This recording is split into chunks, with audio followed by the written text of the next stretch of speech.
Jai Hind. In this lecture, we will implement synchronous modulo 6 gray counter using T flip-flop. In the case of mode 6 counter, we will get 6 different outputs from 0 to 5. अब class maximum decimal digit 5 को minimum हम 3 binary bit से represent कर सकते हैं, तो simply we will design 3 bit grey counter. अब class we have to design gray counter, तो initially we will convert decimal digits from 0 to 5 in gray codes. अब हम decimal digit 0 को gray code में convert करेंगे. This is a binary representation for decimal digit 0. Grey code में convert करने के लिए प्रोसेस क्या होता है, ये जो 0 MSB है इसको एज इट इज लिखेंगे. अब इन 2 0 के बीच में एक्सोर ऑपरेशन होगा. This is a truth table of XOR gate. XOR के केस में अगर दोनों इनपुट्स डिफरेंट होंगी तो आउटपुट 1 मिलेगी, अगर दोनों इनपुट सेम होंगी तो आउटपुट 0 मिलेगी. दोनों इनपुट सेम है आउटपुट 0, दोनों इनपुट सेम है आउटपुट 0. यहां पर दोनों इनपुट्स डिफरेंट हैं आउटपुट इज 1, दोनों इनपुट्स डिफरेंट हैं output 1. Both inputs are same output is 0. इसी तरह से इन 2 0 के बीच में एक्सोर ऑपरेशन करेंगे. दोनों इनपुट सेम है output is 0. Simply 0 0 0 is a gray code representation for decimal digit 0. Now we will convert decimal digit 1 in gray code. This is binary representation for decimal digit 1. 0 को as it is लिखेंगे. इन 2 0 के बीच में XOR operation होगा. Both inputs are same, output is 0. 0 1 के बीच में XOR operation होगा. Both inputs are different, output is 1. So this is a gray code for decimal digit 1. Now we will write gray code for decimal digit 2. This is a binary representation. 0 को as it is लिखेंगे. 0 1 के बीच में XOR operation होगा. दोनों inputs different है output is 1. 1 और 0 के बीच में XOR ऑपरेशन होगा. दोनों इनपुट्स डिफरेंट है output is 1. 0 1 1 is a gray code representation for decimal digit 2. अब 3 के लिए ग्रे कोड लिखेंगे. पहले नंबर को बाइनरी में लिखना है. 0 को एज इट इज लिखना है. 0 1 के बीच में एक्सोर ऑपरेशन होगा. दोनों इनपुट्स डिफरेंट आउटपुट इज 1. 1 1 के बीच में एक्सोर ऑपरेशन होगा. दोनों इनपुट सेम है आउटपुट इज 0. तो this is a grey code for 3. अब हम 4 के लिए ग्रे कोड लिखेंगे. पहले बाइनरी में लिखेंगे 1 0 0. अब इसको ग्रे कोड में कन्वर्ट करेंगे. 1 को एज इट इज लिखा. 1 और 0 के बीच में एक्सोर ऑपरेशन होगा. दोनों इनपुट्स डिफरेंट हैं आउटपुट इज 1. 0 0 के बीच में एक्सोर ऑपरेशन होगा. दोनों इनपुट्स सेम है आउटपुट इज 0. तो simply 1 1 0 is a grey code for decimal digit 4. इसी तरह 5 को आप ग्रे कोड में कन्वर्ट करोगे. This is a grey code for 5 decimal digits. इसके आगे प्रोसेस रिपीट होगा. In the case of grey code representation between 2 consecutive grey codes there should change of 1 bit. जैसे इन 2 कंसेक्टिव ग्रे कोड को observe करते हैं. 0 to 0 same, 0 to 0 same, 0 to 1 1 bit का change. इसी तरह से इन 2 ग्रे कोड्स को देखते हैं. 0 to 0 सेम, 0 to 1 1 बिट का चेंज, 1 to 1 सेम. इसी तरह से अगर इन 2 कंसेक्टिव ग्रे कोड को ऑब्जर्व करते हैं. 0 to 0 same, 1 to 1 same, 0 to 1 1 bit का चेंज. तो सिंपली 2 कंसेक्टिव ग्रे कोड में आपस में 1 बिट का चेंज होता है. This is a state diagram for mode 6 gray counter. Now we will construct state table with the help of state diagram. This is a present state. Here we are representing gray code with 3 bits. This is a Q2, this is a Q1, this is a Q0. तो these are the present state Q2, Q1, Q0. फिर जैसे ही next clock apply करेंगे फिर जो next state मिलेगी that is 0 1 1, डेट इज Q2 plus Q1 plus Q0 plus. तो this is a next state Q2 plus Q1 plus Q0 plus. अब क्लास अगर इनिशियली प्रेजेंट स्टेट है 0 0 0, फिर जैसे नेक्स्ट क्लॉक अप्लाई करेंगे नेक्स्ट स्टेट मिलेगी 0 0 1. इसी तरह से अब ये जो नेक्स्ट स्टेट है it will act as a present state. फिर जैसे ही नेक्स्ट क्लॉक अप्लाई करेंगे नेक्स्ट स्टेट मिलेगी 0 1 1. अगेन अब ये जो नेक्स्ट स्टेट है it will act as a present state. फिर जैसे नेक्स्ट क्लॉक अप्लाई करेंगे नेक्स्ट स्टेट मिलेगी 010। Again now it will act as a present state. फिर जैसे नेक्स्ट क्लॉक अप्लाई करेंगे नेक्स्ट स्टेट मिलेगी 110। अब ये जो 110 है it will act as a present state. फिर जैसे ही नेक्स्ट क्लॉक अप्लाई करेंगे नेक्स्ट स्टेट मिलेगी 111। Now this next state will act as a present state. फिर जैसे नेक्स्ट क्लॉक अप्लाई करेंगे नेक्स्ट स्टेट मिलेगी 000। इसके आगे प्रोसेस रिपीट होगा। This is a mod 6 grey counter. Here we are getting 6 different outputs. These are the outputs of 3 different flip-flops. Here we have to implement mode 6 gray counter with the help of T flip-flop. So simply we will use 3 T flip-flop.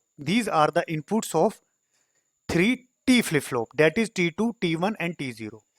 We will write the values of T2, T1 and T0 with the help of excitation table of T flip-flop. This is A excitation table of T flip flop. Excitation table क्या बताता है, अगर T flip flop की present state 1 है और next state हमें 0 चाहिए, उस केस में टी में प्रेजेंट इनपुट 1 अप्लाई करेंगे।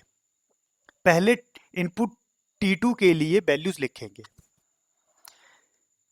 This is A output for T2 flip flop. Present state 0 है और नेक्स्ट स्टेट 0 चाहिए, उस केस में टी में प्रेजेंट इनपुट 0 अप्लाई करेंगे। प्रेजेंट स्टेट 0, नेक्स्ट स्टेट हमें 0 चाहिए, तो उस केस में T2 में प्रेजेंट इनपुट 0 अप्लाई करेंगे। प्रेजेंट स्टेट 0, नेक्स्ट स्टेट 0 चाहिए, टी में प्रेजेंट इनपुट 0 अप्लाई करेंगे। प्रेजेंट स्टेट 0 और नेक्स्ट स्टेट 1 चाहिए, तो उस केस में टी में प्रेजेंट इनपुट 1 अप्लाई करेंगे। प्रेजेंट स्टेट 1, नेक्स्ट स्टेट 1 चाहिए, टी में प्रेजेंट इनपुट 0 अप्लाई करेंगे। प्रेजेंट स्टेट 1 है और नेक्स्ट स्टेट 0 चाहिए, तो टी में प्रेजेंट इनपुट 1 अप्लाई करेंगे। This is A output of T1 flip flop. Present state 0 है, नेक्स्ट स्टेट 0 चाहिए, तो उस केस में टी में प्रेजेंट इनपुट 0 अप्लाई करेंगे। प्रेजेंट स्टेट 0, नेक्स्ट स्टेट 1 चाहिए, तो उस केस में टी में प्रेजेंट इनपुट 1 अप्लाई करेंगे। प्रेजेंट स्टेट 1 है और नेक्स्ट स्टेट 1 चाहिए, तो उस केस में टी में प्रेजेंट इनपुट 0 अप्लाई करेंगे। प्रेजेंट स्टेट 1, नेक्स्ट स्टेट 1 चाहिए, तो टी में प्रेजेंट इनपुट 0 अप्लाई करेंगे। प्रेजेंट स्टेट 1, नेक्स्ट स्टेट 1 चाहिए, तो टी में 0 अप्लाई करेंगे। प्रेजेंट स्टेट 1, नेक्स्ट स्टेट 0 चाहिए, तो उस केस में टी में प्रेजेंट इनपुट 1 अप्लाई करेंगे। Output for T0 flip flop. Present state 0, next state 1 चाहिए, तो सिंपली टी में प्रेजेंट इनपुट 1 अप्लाई करेंगे। प्रेजेंट स्टेट 1, नेक्स्ट स्टेट 1 चाहिए, तो टी में प्रेजेंट इनपुट 0 अप्लाई करेंगे। प्रेजेंट स्टेट 1, नेक्स्ट स्टेट 0 चाहिए, 1 अप्लाई करेंगे। प्रेजेंट स्टेट 0, नेक्स्ट स्टेट 0 चाहिए, टी में 0 अप्लाई करेंगे। प्रेजेंट स्टेट 0, नेक्स्ट स्टेट 1 चाहिए, टी में प्रेजेंट इनपुट 1 अप्लाई करेंगे। प्रेजेंट स्टेट 1, नेक्स्ट स्टेट 0 चाहिए, टी में प्रेजेंट इनपुट 1 अप्लाई करेंगे। अब हम T2, T1 और T0 के लिए लॉजिकल एक्सप्रेशन लिखेंगे। We will use 3 variable K map. Here present state is consisting of 3 variable Q2, Q1 and Q0. तो simply we will use 3 variable K map Q2, Q1 and Q0. 3 variable K map के case में जो total sales होते हैं वो होते हैं 8 from 0 to 7. ये जो 0, 1, 3, 2, 6, 7 हैं, these are the decimal representation for these binary numbers.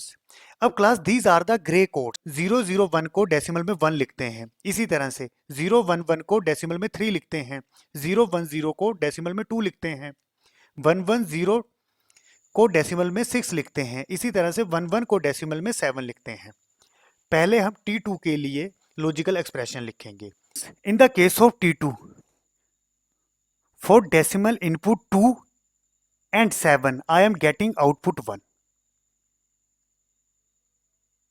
अब क्लास यहां पर जो डेसिमल इनपुट्स हैं वो हैं 0, 1, 3, 2, 6, 7. सिंपली 4 and 5 इनपुट मिसिंग है, और जो 3 वेरिएबल में जो मिन टर्म्स हैं वो 0 से लेके 7 है, तो simply 4 and 5 is a invalid input. Present state में 4 and 5 डेसिमल इनपुट्स अवेलेबल नहीं है, तो simply these are the invalid inputs. अब 4 और 5 इनवैलिड इनपुट के लिए जो आउटपुट मिलेगी वो डोंट केयर होगी, वो 0 भी हो सकती है, वो 1 भी हो सकती है। तो simply For invalid input 4 and 5, you have to write output as a don't care.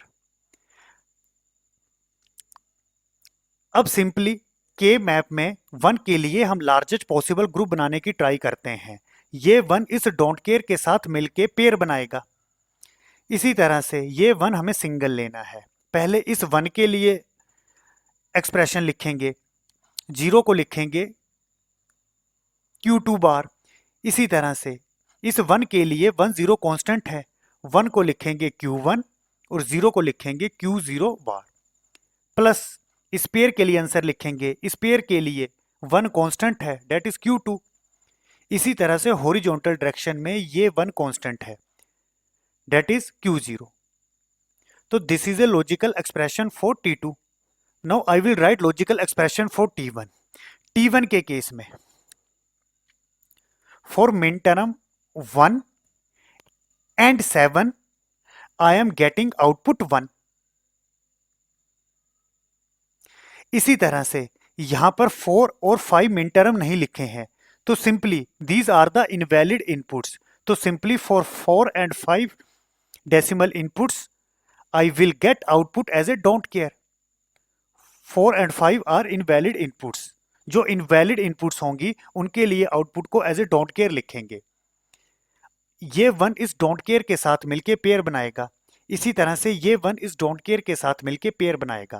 पहले इस पेयर के लिए आंसर लिखूंगा, इस पेयर के लिए 1 कांस्टेंट है, दैट इज Q2।